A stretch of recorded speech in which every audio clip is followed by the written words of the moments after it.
Buongiorno e benvenuti al TG Sicilia, i titoli del nostro telegiornale. Ristori, tanti dubbi e poche certezze. A distanza di più di 2 mesi dal ciclone Harry siamo tornati a Santa Tecla, nella Cese, uno dei luoghi colpiti dalla devastazione, per vedere a che punto è arrivata la ricostruzione. Il caro gasolio colpisce pesantemente i pendolari. In provincia di Ragusa, dove il 40% dei lavoratori è costretto a spostarsi fuori sede, si calcola che l'impatto pesa mediamente 1.400 euro l'anno. Un'auto finisce in mare dalla darsena di Ortigia, a bordo una madre con la figlia di 6 anni salvati in acqua da 2 passanti. Crolla una palazzina disabitata in zona Playa Allicata, nell'Agrigentino. I vigili del fuoco al lavoro per ore per scongiurare la presenza di persone sotto le macerie. Falso allarme bomba al centro di smistamento delle poste nella zona industriale di Catania. È il 4º episodio dall'inizio dell'anno. Nel quartiere Borgo Nuovo di Palermo partono i lavori di riqualificazione della chiesa di San Paolo Apostolo, un intervento previsto dal decreto Caivano per rilanciare gli spazi della comunità e la rigenerazione urbana. A Catania, ASP e Polizia Postale insieme contro bullismo e cyberbullismo. Calcio Serie C, con la vittoria contro il Latina il Catania blinda il 2º posto e può concentrarsi a preparare al meglio le ultime gare di campionato in vista dei play-off. Puglia amara per Trapani e Siracusa, entrambe sconfitte per 1-0 da Foggia e Altamura. Calcio 5, la Meta Catania conquista la sua prima Coppa Italia. In finale Eboli sconfitta per 5-2.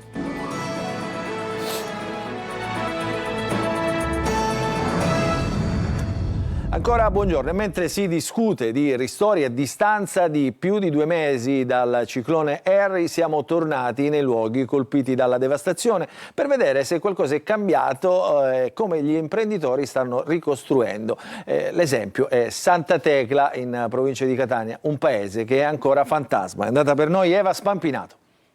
Stiamo raschiando il fondo, la nostra struttura ha subito dei danni di circa 150.000 euro, siamo in continua fase di stima. Santa Tecla è un paese fantasma, dopo più di 2 mesi dalla devastazione portata dal ciclone Harry. Qui il rumore del mare è coperto da quello delle pale che impastano il cemento, delle ruspe che non sono mai andate via, dei muratori che lavorano nel silenzio totale dello Stato. Sono arrivati i primi fondi da parte della Regione fino ai 20.000 euro per quanto riguarda le imprese, ma purtroppo ancora viviamo nella totale incertezza perché non si ha alcun tipo di rassicurazione dal punto di vista del governo nazionale. Gli imprenditori turistici nel frattempo hanno perso i clienti che sarebbero arrivati per il Carnevale e ora per la Pasqua.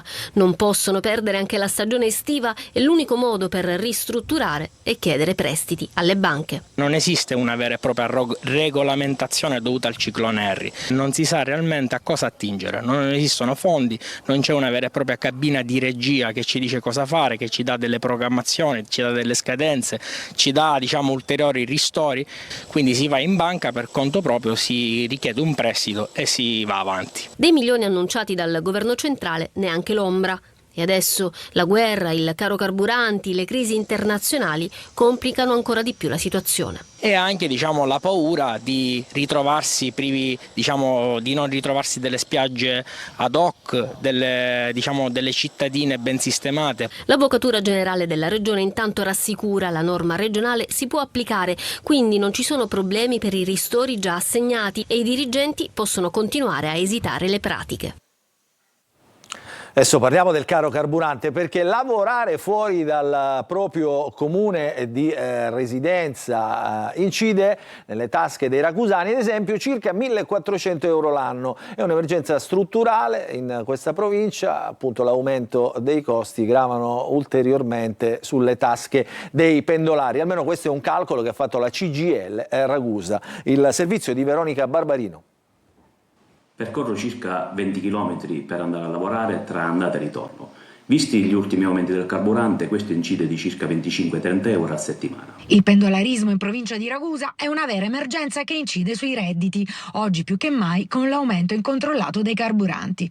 Anche i dati dell'osservatorio CGIL Ragusa parlano chiaro. Quasi il 48% della forza lavoro provinciale si sposta quotidianamente fuori dal proprio comune, con un costo medio annuo di circa 1.400 euro. Sono portalettere a Pozzallo e viaggio da Ragusa ogni giorno Attualmente spendo con oltre i 100 euro di carburante mensilmente, alla luce della mancanza di mezzi di trasporto e di coincidenze orarie. Il lavoratore non può scegliere se utilizzare il mezzo pubblico o privato, e se nel trasporto pubblico locale può scegliere quello su gomma piuttosto che quello su rotaia. Abbiamo ancora le ferrovie che vanno a gasolio e non abbiamo la rete elettrificata, abbiamo le stazioni al di fuori dei centri urbani, manca il collegamento tra la ferrovia e il sistema urbano. La Sicilia, infatti, è una regione dove l'automobile è spesso indispensabile, e giornate come queste, in cui il gasolio self ha raggiunto i 2,067 euro al litro, mentre la benzina self si attesta a 1,77 euro al litro,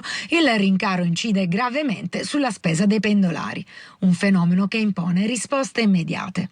Investire sul fatto che dobbiamo avere strade sempre più sicure, provare a dare una risposta in termini economici a quei lavoratori e a quelle lavoratrici che ogni giorno sono costretti a spendere per poter raggiungere il proprio posto di lavoro. Al centro delle proposte del sindacato, quindi, smart working selettivo e l'introduzione di un assegno pendolari. E questo è il caso della provincia di Ragusa, ma i rincari dovuti appunto al caro carburante incidono pesantemente nelle tasche di tutti i siciliani. Il Codacons lancia un vademecum con consigli pratici per risparmiare, mentre si avvicina la scadenza delle accise, del taglio delle accise prevista per il 7 aprile. Il servizio di Roberta Lunghi. In Sicilia il caro carburanti continua a pesare su famiglie, lavoratori e pendolari. Secondo gli ultimi dati del Ministero delle Imprese del Made in Italy, aggiornati al 30 marzo 2026, il gasolio self ha raggiunto i 2,06 euro al litro, mentre la benzina self sfiora 1,77 euro. Numeri che incidono sui bilanci, soprattutto in una regione dove l'auto resta spesso indispensabile per gli spostamenti quotidiani. A preoccupare è anche la scadenza del 7 aprile, quando terminerà la misura temporanea sulle accise. Secondo il Codacons, senza una proroga, si potrebbe registrare un aumento fino a 18 centesimi al litro, IVA inclusa. In attesa di decisioni arrivano però anche consigli pratici del Codacons per risparmiare. Questi alcuni punti essenziali tratti dall'apposito decalogo dedicato agli automobilisti. Il primo, guidare in modo fluido, evitando accelerate brusche e frenate, limitare la velocità, controllare regolarmente la pressione dei pneumatici, usare il climatizzatore con moderazione, confrontare i prezzi dei distributori e scegliere quando possibile il self-service, spegnere il motore durante le soste prolungate. Sono alcuni dei piccoli accorgimenti che possono aiutare a contenere i consumi in un momento in cui il pieno pesa sempre di più sulle tasche degli italiani. Adesso vediamo notizie di un incidente stradale autonomo sul svincolo per Lentini. Un tir si è ribaltato con il suo carico di ferro, il conducente è rimasto ferito, lo svincolo è rimasto chiuso temporaneamente per consentire le operazioni di soccorso. State vedendo le immagini appunto del tir ribaltato. E adesso paura, ma nessuna conseguenza a Licata, nell'Agrigentino, per il crollo di una palazzina disabitata nella zona della Playa. Dopo ore di ricerche, i vigili del fuoco hanno escluso la presenza di persone sotto le macerie. Il servizio di Davide Sardo. Nessuna persona sotto le macerie. Si chiude senza feriti né vittime l'allarme per il crollo della palazzina di 3 piani disabitata avvenuto ieri sera in zona Playa a Licata. Per tutta la notte si è lavorato senza sosta. Oltre 50 vigili del fuoco impegnati, arrivati da Agrigento, Palermo, Messina, Catania e Caltanissetta. In campo anche le unità cinofile e la squadra specializzata USAR Medium. La svolta nelle prime ore del mattino. L'uomo che aveva lanciato l'allarme ha ricontattato il 112, rintracciato dalla polizia, ha chiarito la sua posizione. Ha spiegato di aver solo ipotizzato la possibile presenza di qualcuno all'interno dell'edificio. Nessuna certezza, nessuna segnalazione diretta. A quel punto sono scattate le verifiche definitive. I cani dei vigili del fuoco non hanno rilevato tracce umane sotto le macerie. Esito negativo anche per le squadre specializzate. Così, con il passare delle ore, la tensione è calata. L'area è stata progressivamente sgomberata. Le unità cinofile hanno lasciato la zona, seguita la squadra USAR. Resta il crollo improvviso di una struttura già disabitata. E resta soprattutto il sospiro di sollievo. Nessuno è rimasto coinvolto.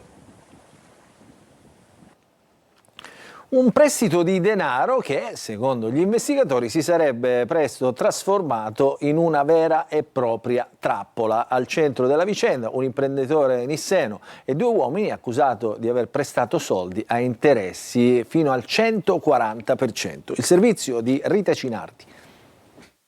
Stretto dalla crisi economica si era rivolto a chi prometteva denaro facile, ma quel prestito si sarebbe trasformato in una spirale di interessi usurari. E questa la vicenda al centro dell'ordinanza di custodia cautelare seguita dai carabinieri di Caltanissetta nei confronti di 2 nisseni già detenuti accusati di usura e autoriciclaggio con l'aggravante del metodo mafioso. Secondo l'accusa avrebbero prestato a un imprenditore del settore dei trasporti 35.000 euro in contanti, pretendendo in cambio interessi mensili fino a 4.000 euro. Un meccanismo che nel tempo avrebbe portato la vittima a versare oltre 120.000 euro, di cui più di 80.000 euro solo di interessi, mentre il debito restava praticamente invariato. L'imprenditore, impossibilitato ad accedere ai canali ufficiali del credito, si sarebbe rivolto ai 2 per ottenere il prestito. Per nascondere la provenienza del denaro, secondo gli investigatori, sarebbe stato messo in piedi anche un sistema di fatture false emesse da una società riconducibile a uno degli indagati, che permetteva di giustificare i pagamenti attraverso bonifici bancari. Una volta accreditate, le somme venivano subito ritirate in contanti o trasferite su carte prepagate. Un ambulatorio abusivo in cui venivano somministrati farmaci importati come antitumorale è stato scoperto nel retrobottega di una farmacia sul litorale nord di Messina. Nel locale che è stato sequestrato non c'erano né medici né infermieri.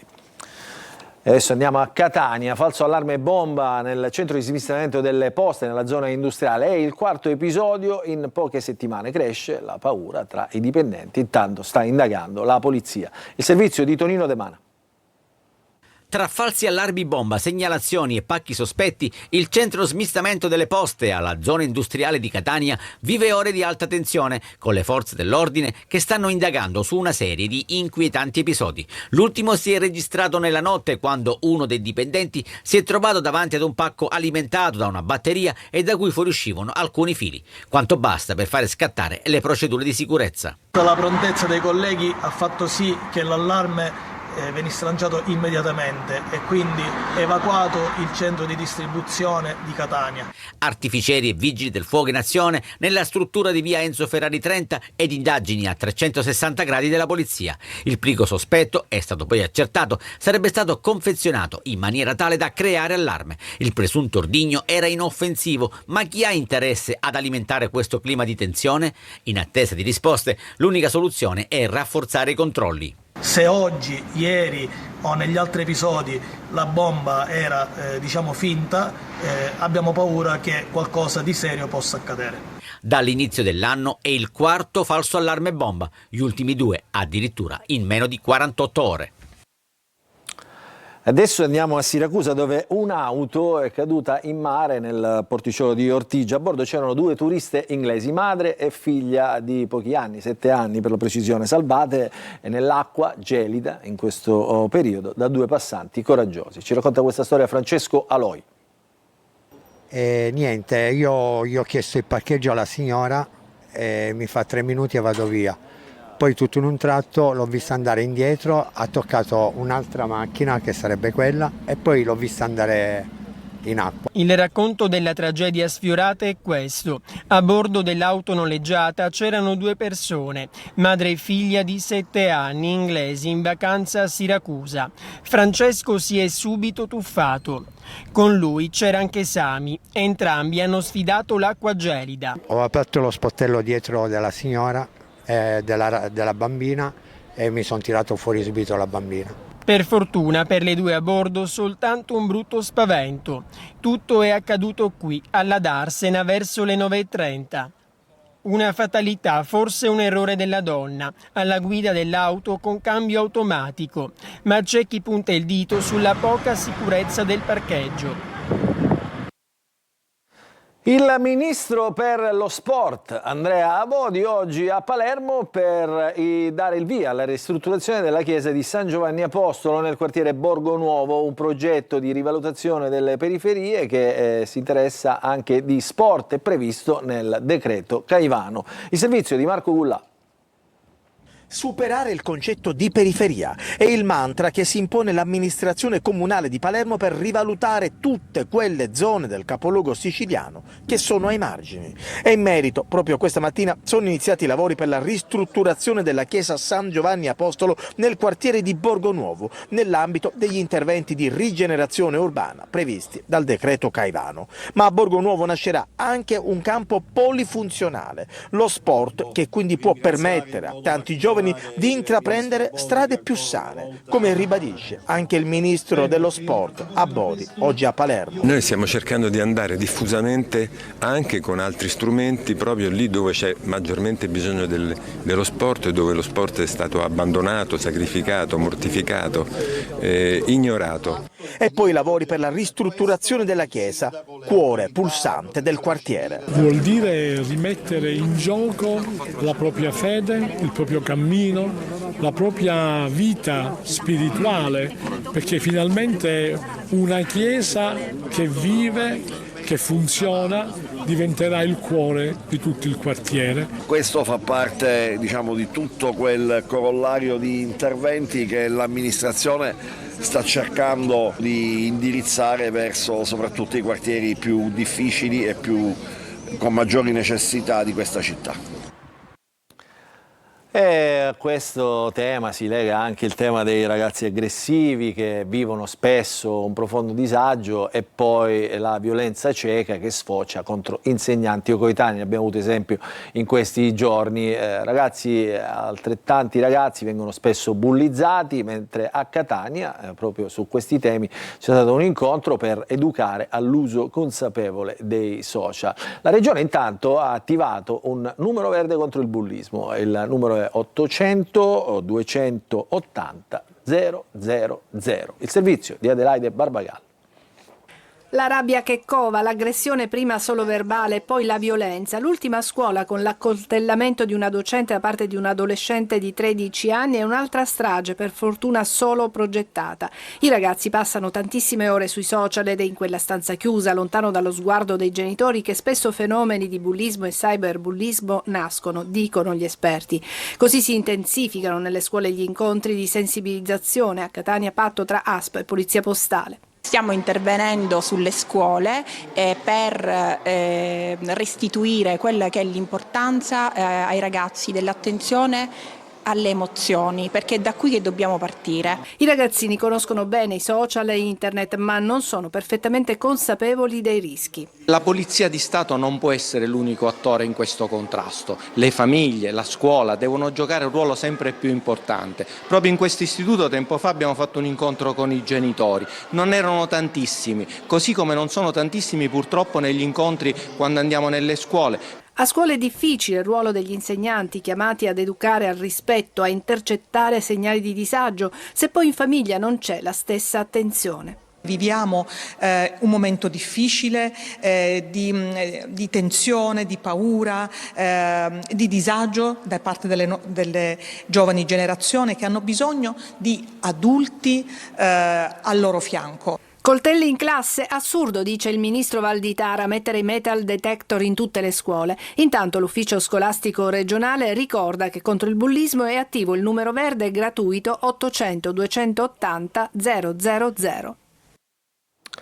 A Montallegro, un piccolo centro in provincia di Agrigento, è stato fondato il Circolo Culturale Giovanni Meli. L'idea è di un giovane studente del paese, l'obiettivo è quello di valorizzare il territorio e le sue radici. Il servizio di Davide Sarto. Mentre molti giovani lasciano la Sicilia in cerca di futuro, c'è chi sceglie di restare e seminare cultura qui nella propria terra. Giuseppe Iati fonda il Circolo Culturale Giovanni Meli a Montallegro, piccolo centro in provincia di Agrigento. Il progetto nasce con un obiettivo chiaro: valorizzare il territorio e le sue radici, far emergere storie, tradizioni e talenti locali. Il circolo vuole diventare un punto di riferimento per la cultura e per chi ama la propria comunità. Il nostro circolo nasce per riunire vari rappresentanti della cultura, i vari scrittori, i vari studiosi, ed è rivolto principalmente ai giovani. Molti pensano che nel 2026 siano pochi i giovani ad essere interessati, ad essere affamati di cultura, ma invece siamo in molti. Non siamo una generazione spenta, abbiamo bisogno solo degli spazi giusti per accenderci. In Sicilia è in atto una rivoluzione culturale. Le attività partiranno a breve con eventi e incontri aperti a tutti. Una storia che dimostra come la passione per la cultura e l'amore per la propria terra possono diventare motore di nuove opportunità e di progetti ambiziosi, capaci di unire la comunità e valorizzare le nostre radici. E adesso ci fermiamo, una piccola pausa e rientreremo subito dopo con un'ampia pagina di calcio.